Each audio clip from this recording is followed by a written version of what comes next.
Okay, guys. So our next topic is pathway of steroid biosynthesis. Why I am discussing? Because it is important. It is the base of your adrenal disorders. Okay, so let's start. First of all, you should know you have heard about the substrate cholesterol.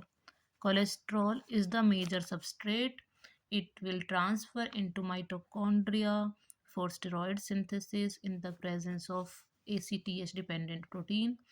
ठीक है, so this is coming into mitochondria. now it will convert into now it will convert into one product called as pregnenolone. You should know pregnenolone. Okay, pregnenolone. अब इसका नाम क्या है? प्रेग्नेnolone. प्रेग्नेnolone में pregnancy होती है. Pregnenolone similar to pregnancy. Pregnancy में कौन सा हार्मोन होता है? प्रोजेस्टेरॉन. ठीक है, so pregnenolone will form the progesterone. Progesterone will form DOC. DOC is deoxy corticosterone. Deoxycorticosterone से डिऑक्सी निकाल दो, what will form? Corticosterone. Corticosterone में 18 हाइड्रोक्सिलेशन कर दो थ्रू सम एंजाइम जिसमें हमें कोई इंटरेस्ट नहीं है. सिंपली क्या नाम होगा वैसे? 18 हाइड्रोक्सिलेज. याद करना है तो कर लो, नहीं तो नो इम्पोर्टेंस. कॉर्टिकोस्टेरॉन से बनेगा कॉर्टिको 18 हाइड्रोक्सी कॉर्टिकोस्टेरॉन. 18 हाइड्रोक्सीकॉर्टिकोस्टेरॉन से हमारा बनेगा important hormone, that is the aldosterone. Okay, clear? So this is forming aldosterone, this pathway. Okay, अब देखो ध्यान से. अब इसमें मैं कुछ एंजाइम्स बता रही हूँ और नंबर कर रहे हैं. हमने रटना नहीं है, सिंपली याद करो. सिंपली एक फन तरीके से प्रेग्नेnolone जो है, ठीक है, प्रेग्नेnolone से स्टार्ट करते हैं. प्रेग्नेnolone से प्रोजेस्टेरॉन बन रहा है in the presence of enzyme 1. Enzyme 1 का नाम है three beta hydroxy steroid dehydrogenase. I know बहुत गंदा नाम है, याद कर लो एक बार. Three beta hydroxy steroid dehydrogenase. Okay, उसके बाद आ जाओ progesterone.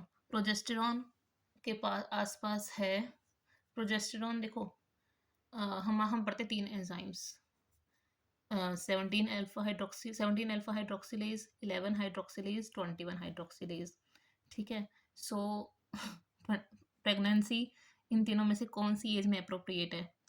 17, 11, not of course 11, 17 and 21. Of course it is possible in all, but the thing is कि नॉर्मल इन 21 है ना.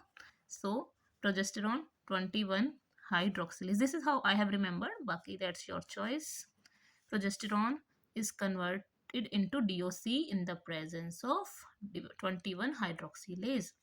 Now DOC will convert into corticosterone in the presence of 11 beta hydroxylase. Okay, हमारे पूरे pathway में सिर्फ 2-3 enzymes ही आपको याद करने हैं, कंफ्यूज नहीं होना. सो बस इतना देखो, एल्डोस्टेरॉन में कौन से एंजाइम्स आ रहे हैं? मेनली ये तीनों. इसकी भी कुछ खास इंपॉर्टेंस नहीं है. मेनली 21 हाइड्रोक्सिलेज और 11 बीटा हाइड्रोक्सिलेज. उसमें भी सबसे इम्पॉर्टेंट है 21 हाइड्रोक्सिलेज. 20 बिकॉज 21 हाइड्रोक्सिलेज डेफिशिएंसी होगी तो एल्डोस्टेरॉन डेफिशिएंट होगा. डेफिशिएंट तो इसमें भी होगा, लेकिन द प्रॉब्लम इज कि डिऑक्सीकॉर्टिकोस्टेरॉन जो है सॉरी, इसकी मिनरलोकॉर्टिकॉइड एक्टिविटी होती है तो इलेक्ट्रोलाइट्स पे ज़्यादा असर नहीं पड़ता. Anyways, let's move on to the next step. So this pregnenolone will convert into 17 hydroxy pregnenolone. Simply nothing change, no change है ना. And similarly in the presence of same enzyme 1, लंबा वाला नाम 3-beta hydroxy steroid dehydrogenase, it will convert into 17 hydroxy progesterone. Okay, so is it clear? Now 17 hydroxy progesterone will convert into ये deoxy कोर्टिकोस्टेरॉन था, ये deoxy cortisol है। And अच्छी बात ये है कि हमें कोई और नाम नहीं याद करना है, ये वही हमारा 21 हाइड्रोक्सिलेज है। ये एंजाइम सेम है, ये एंजाइम सेम है, नीचे वाला एंजाइम भी सेम है बल्कि। सो deoxycortisol will convert into your cortisol, same enzyme. कौन सा enzyme? 11 hydroxylase. Okay, is it clear? So coming on to the next step. अच्छा, 17 हाइड्रोक्सीप्रेगनीलोन, अभी ऐसे तो बैठेगा नहीं, ये क्या बनाएगा? DHEA. DHEA is dehydro epi androstene dione, dehydro epi androstene dione. Okay, अच्छा उसके बाद आ जाओ next, sorry dihydro, sorry dehydro epi androstene dione. It will form the, इसमें से बाकी सारा कुछ हटा दो, क्या बनेगा? एंड्रोस्टीन डायोन। ठीक है, एंड्रोस्टीन डायोन। अब ये भी बनाता है वैसे, ठीक है। और अब क्या होगा? एंड्रोस्टीन डायोन क्या बनाएगा? यहाँ से हमारा एस्ट्रोन। अब एंजाइम्स नहीं रटने हैं, ये वाला एंजाइम अगेन सेम है, वही लंबा वाला enzyme, dihydro beta hydroxy, sorry 3 beta hydroxy steroid dehydrogenase. अच्छा, लेकिन लेकिन लेकिन यहाँ पे एंजाइम डिफरेंट है। एंड्रोस्टीन डायोन से एस्ट्रोन जो बना रहा है, ए से याद कर लो, ये एंड्रो है ना, एंड्रो से एस्ट्रोन बन रहा है, ठीक है। तो ये एंजाइम का नाम है एरोमेटेज, एरोमेटेज, एरोमेटेज एंजाइम। ओके, अच्छा अब आ जाओ नेक्स्ट स्टेप पे। ये डीहाइड्रो एपी एंड्रोस्टीन डायोन जो है, it is forming also one more important thing, androstene. जैसे इन्होंने डायोन वालों ने डायोल बनाए थे, ये भी डायोल बनाएंगे, androstene diol. Androstene diol will form your, andro के आसपास क्या होता है? टेस्टोस्टेरॉन, सिमिलर है ना, androgen testosterone. So androstene dione will form the testosterone. ये इससे भी बनेगा, ये इससे भी बनेगा। ओके, क्योंकि सिर्फ डायोल और डायोन का ही इशू है। अच्छा, अब testosterone will form your estradiol in the presence of same enzyme aromatase, aromatase। also estrone भी एस्ट्राडियोल बनाएगा, ठीक है।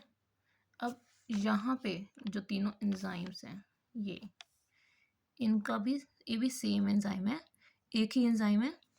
इट इज़ नथिंग बट, ये 17 वाला स्टेप चल रहा था ना सारा, तो इसका नाम भी 17 बीटा हाइड्रोक्सी स्टेरॉइड डिहाइड्रोजिनेज है।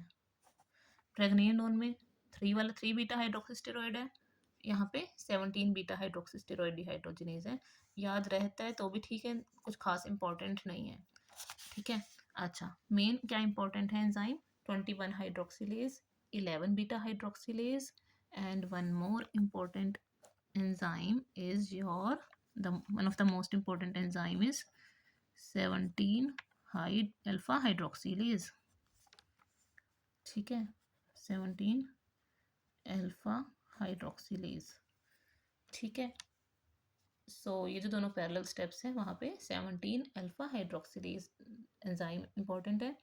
अच्छा, अब यहाँ की बात करें तो एक एंजाइम है, याद कर सकते हो तो कर लो, not important, 17 beta lyase, 17 beta lyase. अब एक इम्पॉर्टेंट चीज़ याद कर लो, ये तो सारा तुम्हारा पाथवे कंप्लीट हो गया, सिर्फ एक स्टेप रह गया। टेस्टोस्टेरॉन जो है, ये एक और चीज़ बनाता है तुम्हारा, dihydro testosterone in the presence of 5 alpha reductase. 5 alpha reductase की प्रेजेंस में टेस्टोस्टेरॉन डाई हाइड्रो टेस्टोस्टेरॉन बनाता है। Anyways, let's move on to the topic. So 3 enzymes याद कर लो। प्रोजेस्टेरॉन से जो डिऑक्सीकोर्टिकोस्टेरॉन बन रहा था, यानी कि 21 हाइड्रोक्सिलेज, जो कि एल्डोस्टेरॉन की सिंथेसिस में इम्पॉर्टेंट है, एक कहाँ और भी इम्पॉर्टेंट है, कोर्टिसोल में। 21 हाइड्रोक्सिलेज का गोनैडल सिंथेसिस से कोई लेना देना नहीं है, लेकिन जब भी 21 हाइड्रोक्सिलेज डेफिशिएंसी होगी तो ये क्या करेगा, सारा का सारा इसका ध्यान कहाँ चला जाएगा, गोनैडल हॉर्मोन्स बनाने में। ठीक है, सो वी विल, उससे क्या होगा, एंड्रोजन एक्सेस हो जाएगी, वायरलाइजेशन, प्रिकॉशियस प्यूबर्टी, ये सब प्रॉब्लम्स आएंगी। We will move on to that, but for now you should know remember this basic. हम इसको बार बार डिफरेंट डिसऑर्डर्स में डिस्कस करेंगे वैसे। Okay, thank you.